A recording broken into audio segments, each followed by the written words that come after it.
everyone and welcome back to my channel. Today I'm going to be doing my 22-week pregnancy update.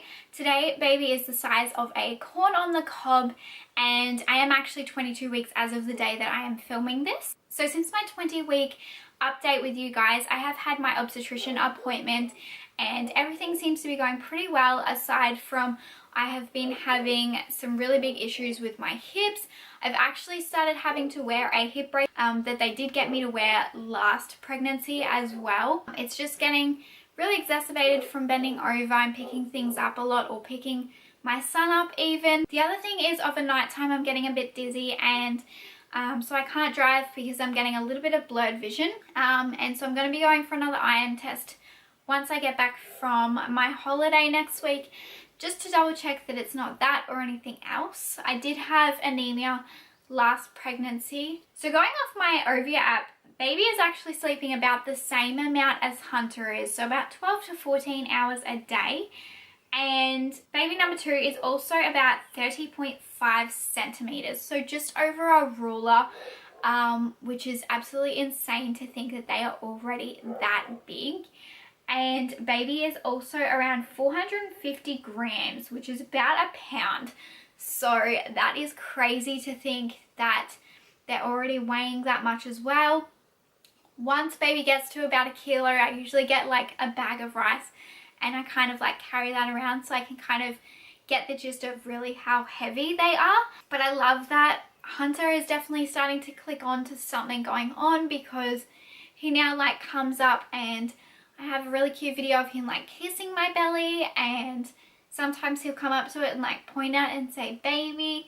So I definitely think he's starting to clue on to it a little bit. I don't think he's quite clued on to the idea of a baby being on the outside, but maybe just like the fact that mummy does have like a baby in her tummy, but I'm not too sure. As for breastfeeding, my milk as of like yesterday has gone to colostrum in both sides. Hunter is pretty well not breastfeeding now. He'll like have a couple of sucks of a morning, but then he just wants his bottle. So I guess we're almost at the end of our breastfeeding journey, which I'm a little bit sad about, because I loved like the bonding of it, but at the same time part of me kind of enjoys having my body back to myself. However, in saying that, one issue that I have had is blocked ducts. So ever since my milk has started to go away, I've found that in my left side, which is the side that produced the most milk,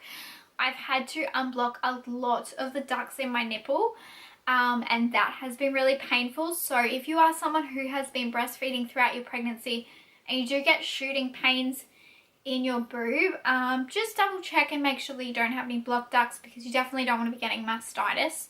So something that I absolutely love about 22 weeks is that most hospitals in Australia, including the one that I've chosen to go with, can take a 22-week newborn and have them and care for them in their NICU. So even though I don't want to by any means be having my baby any earlier than 37 weeks, it is really good to know that as of now, they do have a fighting chance if they were to be born early. This was a big reason as to why we went through the Hobart Hospital rather than going through one of the country hospitals, and why I moved down here, was because I hate the idea of your baby being born early and the hospital not being equipped to look after them, or you have to wait for them to air fly them to another hospital, which then that's a risk in itself, delaying the amount of time that they can get assistance.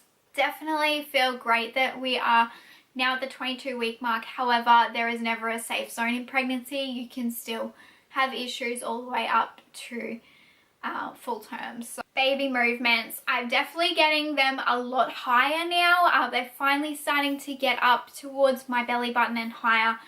But I am finding something that is very different to my last pregnancy with Hunter. This baby still sits extremely low. So anyone who has already had a baby will know that in the 3rd trimester, when your baby drops, you have a lot of pressure on your hips and on your pelvis, and it feels like you're going to basically have a baby at any time. I've been getting that already because this baby basically will not move up. Like, they just sit down really low. So that is definitely something that I've had to learn to deal with because it is definitely not comfortable. But in saying that, the baby has obviously moved up a little bit because they're stretching out and I am getting those higher movements. This week I had to do a massive declutter of my wardrobe, and I mean like I lost 90% of my wardrobe because I needed to find things that were flattering because a lot of my old maternity clothes, I just didn't feel good in them anymore. I also needed to find things that were warm enough because it's getting cold down here and I had a summer pregnancy last time. And I also needed to find things that were going to fit a little bit better and more long term. So I did have to go out and buy a heap of new stuff, which I am about to film a pregnancy maternity haul. But one thing that I will definitely mention to you guys is H&M has got these maternity leggings and they're honestly only like $15 and they fit amazing and they are so comfortable. The other thing is for $20 from Target I got these maternity thermal leggings, and if you're someone who lives in a cold climate, oh my gosh, these are so comfortable, way more comfortable than jeans or any leggings or anything. And they're not even maternity, they're normal, so still fit nicely. I decided not to go with like buying maternity jeans anymore. I did buy one pair at about 16 weeks from Boohoo. They fit absolutely awful, so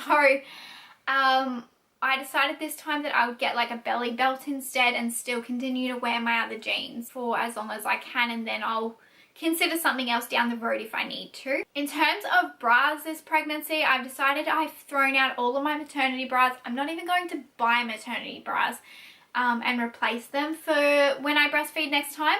What I've been getting is the wireless bras. Actually, I'll grab one. So what I have chosen to buy this time, and something that worked really well with breastfeeding Hunter, was just these normal bras, but they're wireless. So they actually have no real like structure, but they've still got like a proper front on them. Honestly, maternity bras annoy the crap out of me. They don't look nice.